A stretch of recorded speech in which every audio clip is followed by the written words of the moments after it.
Shalom Madrachim and welcome to Bet Beis Machane. In this video, I'll walk you through what the theme of your camp is all about before giving you an overview of the educational content.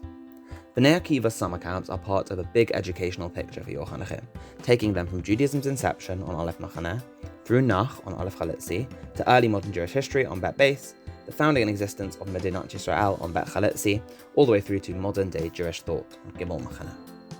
Your Machane's theme is From Galut to Geula, Exile to Redemption. It attempts to cover more history than any other camp, spanning straight from when the Jewish people got kicked out of the Second Temple, all the way to the modern day state of Israel. Over these 2,000 years, our story took lots of twists and turns as Jews found themselves dispersed all over the globe. Some of these stories your Chanachim will already be familiar with coming into Machane, whereas others will be unfamiliar even to you guys as Madrachim. Your Chanachim will learn how Judaism adapted to the exile and the effect that the exile had on Jewish nationhood. Through spotlighting the last 2,000 years, your Chanachim should gain a perspective on the special time period that we're living in today and just how valuable the land of Israel is for us. Your 9 kibbutzot are structured as follows. K1 introduces the concept of Jewish history being a process from Galut to Geula and looks at the centrality of Yerushalayim and the Beit HaMikdash to that process. K2 looks at the destruction of the Batei Mikdashot, why the events happened and what that means for modern day Jews. K3 looks at possibly the most important concept in Judaism, the Torah She'Ba'al Peh, the oral law.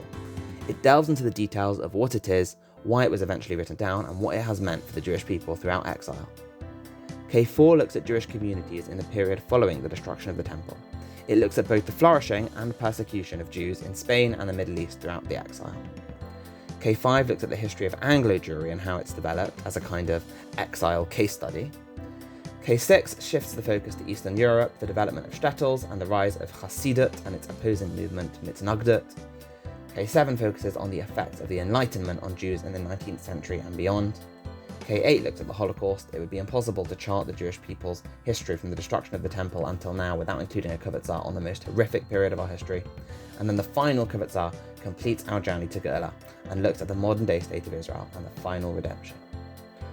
Obviously at BA we believe in informal education as opposed to formal education, so at the end of each kivutzah you'll find a list of concrete concepts summarising the main points you want to give over in a fun educational way in the kivutzah. You might also find a couple of pa'ula ideas if you're struggling to come up with them on your own. If you have any questions about the Chomer, please feel free to ask, and good luck!